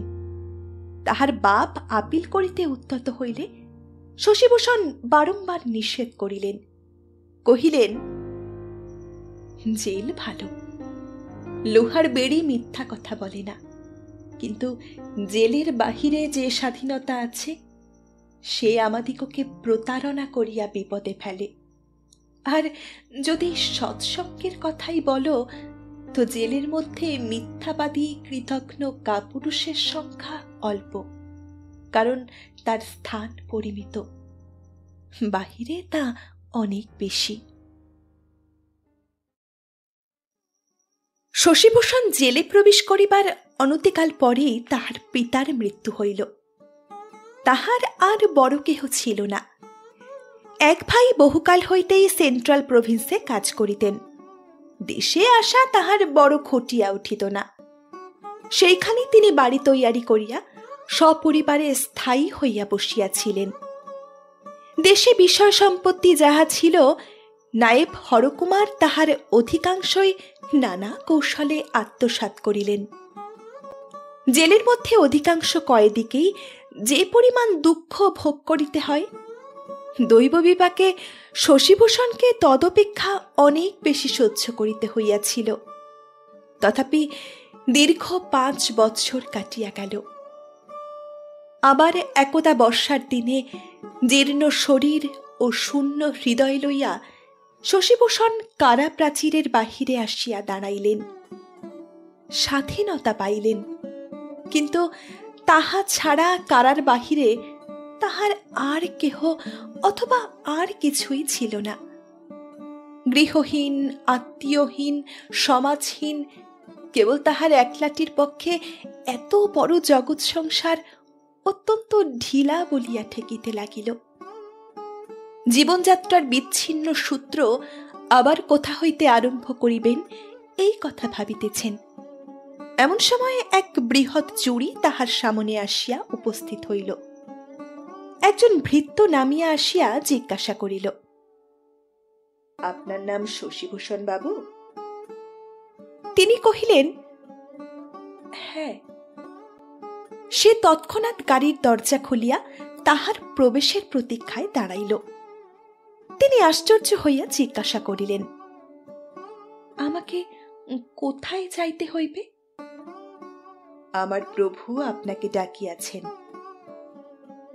পথিকদের কৌতূহল দৃষ্টিপাত অসহ্য বোধ হওয়াতে তিনি সেখানে আর অধিক বাদানুবাদ না করিয়া গাড়িতে উঠিয়া পড়িলেন। ভাবিলেন, নিশ্চয়ই ইহার মধ্যে কিছু একটা ভ্রম আছে, কিন্তু একটা কোনো দিকে তো চলিতে হইবে, না হয় এমনি করিয়া ভ্রম দিয়াই এই নূতন জীবনের ভূমিকা আরম্ভ হোক। সেদিনও মেঘ এবং রৌদ্র আকাশময় পরস্পরকে স্বীকার করিয়া ফিরিতেছিল। পথের প্রান্তবর্তী বর্ষার জলপ্লাবিত গার্হশ্যাম শস্যক্ষেত্র চঞ্চল ছায়ালোকে বিচিত্র হইয়া উঠিতেছিল। হাটের কাছে একটা বৃহৎ রথ পড়িয়াছিল এবং তাহার অদূরবর্তী মুদির দোকানে একদল বৈষ্ণব ভিক্ষুক গুপিযন্ত্র ও খোল করতালযোগে গান গাহিতেছিল। এসো এসো ফিরে এসো, নাথ হে ফিরে এসো, আমার ক্ষুধিত তৃষিত তাপিত চিত, বধূ হে ফিরে এসো। গাড়ি অগ্রসর হইয়া চলিল। গানের পদ ক্রমে দূর হইতে দূরতর হইয়া কানে প্রবেশ করিতে লাগিল। ওগো নিঠুর, ফিরে এসো হে, আমার করুণ কোমল এসো। ওগো সজল জলত স্নিগ্ধ কান্ত সুন্দর, ফিরে এসো। গানের কথা ক্রমে ক্ষীণতর অস্ফুটতর হইয়া আসিল, আর বুঝা গেল না। কিন্তু গানের ছন্দে শশীভূষণের হৃদয়ে একটা আন্দোলন তুলিয়া দিল। তিনি আপন মনে গুনগুন করিয়া পদের পর পদ রচনা করিয়া যোজন করিয়া চলিলেন, কিছুতেই যেন থামিতে পারিলেন না। আমার নীতি সুখ ফিরে এসো, আমার চির সুখ ফিরে এসো, আমার সব সুখ দুঃখ মন্থন ধন অন্তরে ফিরে এসো, আমার চিরবাঞ্ছিত এসো, আমার চিত সঞ্চিত এসো। ওহে চঞ্চল, হে চিরন্তন, ভুজবন্ধনে ফিরে এসো, আমার বক্ষে ফিরিয়া এসো, আমার চক্ষে ফিরিয়া এসো, আমার শয়নে স্বপনে বসনে ভূষণে নিখিল ভুবনে এসো, আমার মুখের হাসিতে এসো হে, আমার চোখের সলিলে এসো, আমার আদরে আমার ছলনে আমার অভিমানে ফিরে এসো, আমার সর্বস্মরণে এসো, আমার সর্বভরমে এসো, আমার ধরম করম সোহাগ সরম জনম মরণে এসো। গাড়ি যখন একটি প্রাচীর বেষ্টিত উদ্যানের মধ্যে প্রবেশ করিয়া একটি দ্বিতল অট্টালিকার সম্মুখে থামিল, তখন শশীভূষণের গান থামিল। তিনি কোনো প্রশ্ন না করিয়া ভৃত্যের নির্দেশক্রমে বাড়ির মধ্যে প্রবেশ করিলেন। যে ঘরে আসিয়া বসিলেন সেই ঘরের চারিদিকেই বড় বড় কাচের আলমারিতে বিচিত্র বর্ণের বিচিত্র মলাটের সারি সারি বই সাজানো। সেই দৃশ্য দেখিবা মাত্রই তাহার পুরাতন জীবন দ্বিতীয়বার কারামুক্ত হইয়া বাহির হইল। এই সোনার জলে অঙ্কিত নানা বর্ণে রঞ্জিত বইগুলি আনন্দলোকের মধ্যে প্রবেশ করিবার সুপরিচিত রত্নখচিত সিংহদ্বারের মতো তাহার নিকটে প্রতিভাত হইল। টেবিলের উপরেও কি কতগুলি ছিল। শশীভূষণ তাহার ক্ষীণ দৃষ্টি লইয়া ঝুঁকিয়া পড়িয়া দেখিলেন। একখানি বিদীর্ণ স্লেট, তাহার উপরে গুটি কয়েক পুরাতন খাতা, একখানি ছিন্ন প্রায় ধারাপাত, কথামালা এবং একখানি কাশিরাম দাসের মহাভারত। স্লেটের কাঠের ফ্রেমের ওপর শশীভূষণের হস্তাক্ষরে কালি দিয়া খুব মোটা করিয়া লেখা গিরিবালা দেবী। খাতা ও বইগুলির ওপরেও ওই এক হস্তাক্ষরে এক নাম লিখিত। শশীভূষণ কোথায় আসিয়াছেন বুঝিতে পারিলেন। তাহার বক্ষের মধ্যে রক্তস্রোত তরঙ্গিত হইয়া উঠিল। মুক্ত বাতায়ন দিয়া বাহিরে চাহিলেন। সেখানে চক্ষে কি পড়িল? সেই ক্ষুদ্র গড়াতে দেওয়া ঘর, সেই অসমতল গ্রাম্য পথ, সেই টুরে কাপড় পরা ছোট্ট মেয়েটি এবং সেই আপনার শান্তিময় নিশ্চিন্ত নিভৃত জীবনযাত্রা। সেদিনকার সেই সুখের জীবন কিছুতেই অসামান্য বা অত্যাধিক নহে।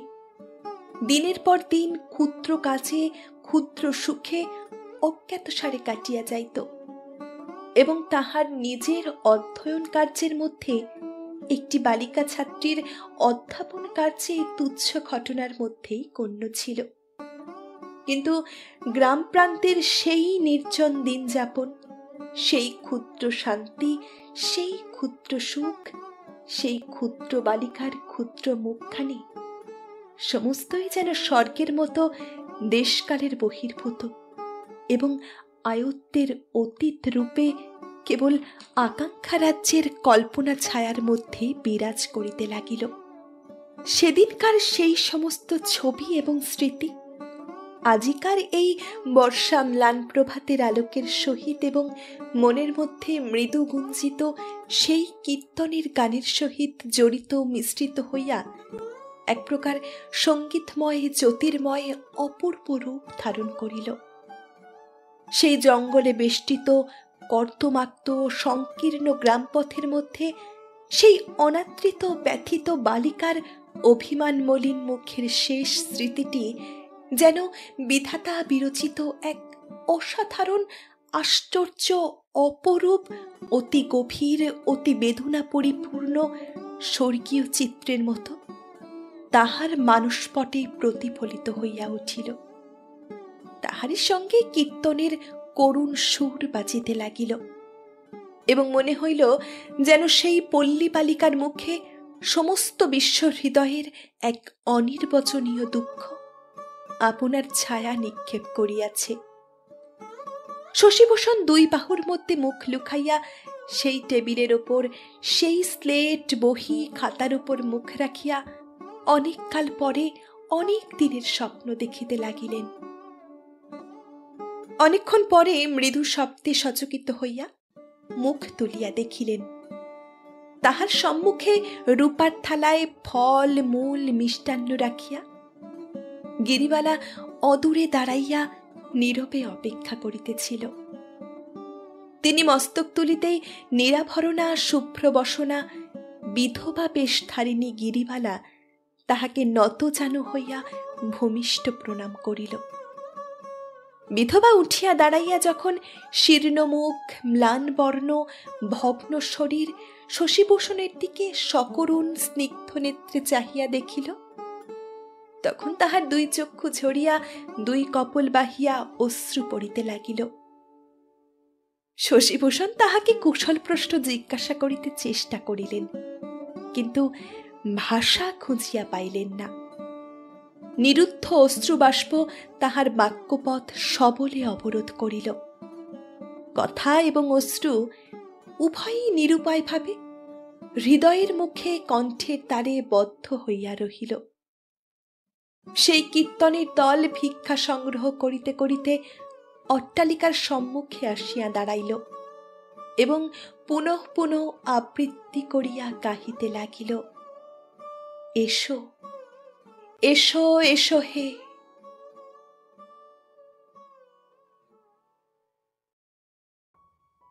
শেষ হলো আমার আজকের গল্প, কবিগুরু রবীন্দ্রনাথ ঠাকুরের গল্প মেঘ ও রৌদ্র।